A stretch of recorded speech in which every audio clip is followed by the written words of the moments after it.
I have to say, I'm a little bit worried because I think this book is a little bit darker. So should we be prepared to, you know, have cushion in front of eyes moments, or is it cushion in front of eyes moments? Well, I think it certainly is going to be darker. I mean, it's going to be literally darker because the colours are darker in terms of the cinematography. It's not all green grass and blue skies. I mean, there's some beautiful scenery, but just the tone of it is kind of darker pictorially.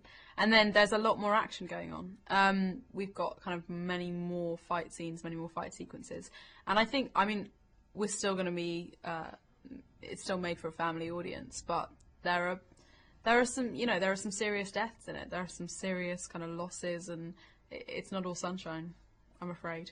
How was it coming back to it? Because it must be a bit like a family and coming back and seeing everybody again, like, oh, catch up and see what everybody's been doing. Yeah, it's great. I mean, the four Pevensies, the four of us, we all keep in touch pretty regularly.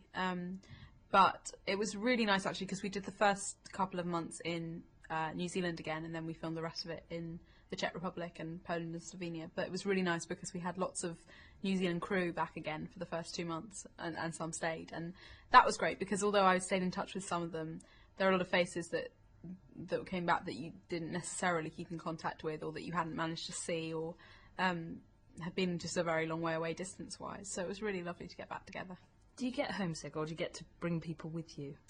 The first time I had people with me all the time, sort of different, someone for 3 weeks and then someone else for 3 weeks.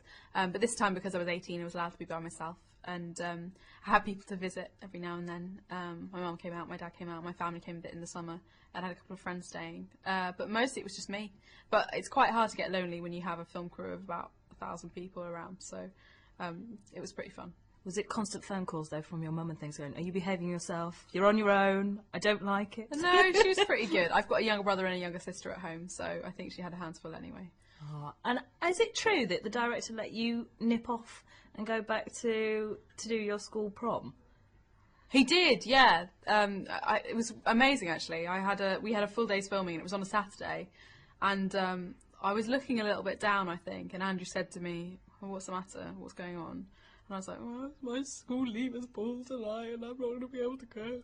And so they kind of sped everything up and made it work so that I could fly in from Prague to London, sped across London in a taxi in my T-shirt and jeans, and turned up and everyone was in their black tie. But I was there, and it was great. When you make an entrance like that, how are the other kids? Because they must be a little bit jealous, even if they don't want to give it away. But the Green Iron Monster must be there a bit when you. Yes, I've just come back from Prague. Yeah, I don't know. I was at an all-girls school, actually, which you'd think would be really catty and bitchy and awful. But everyone was really good about it. To be honest, I think it is a certain amount down to how you handle it.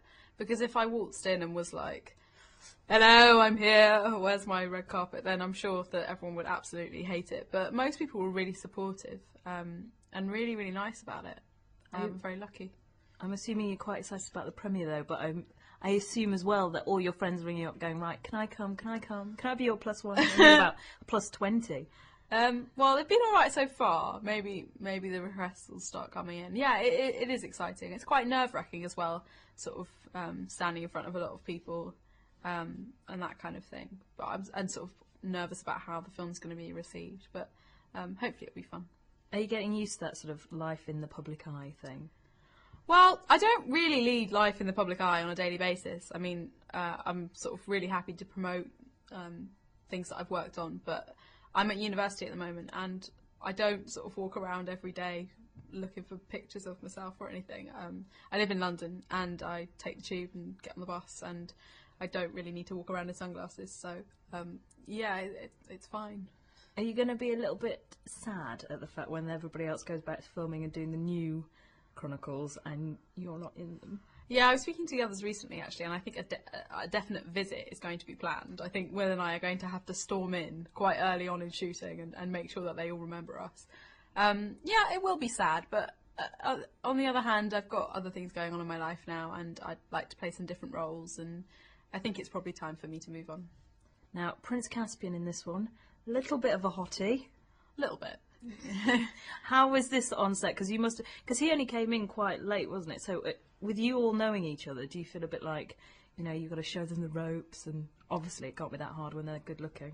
I don't think anyone was going to show Ben the ropes, to be honest, because I think he'd had more acting experience than all of us put together. But obviously, the four of us were quite nervous about who was going to be cast as Prince Caspian, because we're very close, and if you're going to make a movie with someone else for 6 months who you're going to see most days, then you hope it's going to be someone nice and someone good. We met Ben quite late, I mean practically as we were starting shooting, and he's just lovely. He's such a nice guy and really good fun to have around. So we were all very happy that he was cast, really. The one thing you're never quite happy about, though, what was it? Was it mice that you were afraid of last time and needed a body double for? So what did we need a body double for this time? Well, I had a stunt double around because Susan gets quite involved in the action in this film. But actually, I did a lot of the stunts myself. I think the producers were quite surprised that I was so keen to be involved in the fighting stuff and keep up with the boys. But I really enjoyed it. How many injuries? Nothing major, only a couple of embarrassing falling off my horse moments and falling over. But apart from that, nothing crazy. What are the outfits like this time? Because I always love the fact that you feel like a little princess in those long flowing ones. So are you back in those, or? Yeah, I've got long. I mean, I think Narnia's got a way to go before they start having Narnian queens in mini dresses. But yeah, it was long skirts again. I've got a really cool battle costume, which is great, sort of warrior, extreme queen, and it's got kind of aluminium chainmail and a big flowing red skirt, and it looks quite dramatic, I think. How about everybody likes to keep something as a little bit of a memento? So what did you nick from the set? We shouldn't say. You're not a kleptomaniac, but come on, you must put something in your bag as a little memento. I don't think I took anything off this one, but I did a lot on the last movie. On the night of the premiere, the director gave us all our weapons, or our presents from Father Christmas. So I have a bow and arrow at home, which is lovely. And how about, because you did a diary last time, which ended up being part of the book. So are you doing the same thing this time, or? No, I haven't actually. I was quite preoccupied. I had my A-levels to sit in the middle of all this. So I went out in February and came home for 3 weeks in June and then went back. But I didn't really have time for a journal because I was preoccupied with revision. And you still managed to end up at Oxford. You're very clever, young lady. Well, I don't think clever. Lucky, very lucky. Because you're at the same college now, aren't you, that C.S. Lewis was did he taught teach that? there? Yeah, he taught there for 20 years. Is that a bit weird? Because they must all pick you out sometimes at lectures or whatever and go, but you'll know all about this. Well, I haven't had that so far, but it is kind of a crazy twist of fate or something. I wasn't really aware of it when I applied. And then sort of once I'd applied, I was like, oh, okay, great, right, fine. But it's really nice, actually, because Doug Gresham, who's C.S. Lewis's stepson, and who is he co-produces on the films and has quite a big input into how we translate something from book to screen, is often in Oxford doing things at the college or visiting people, and so I've seen him quite a bit because he's down there.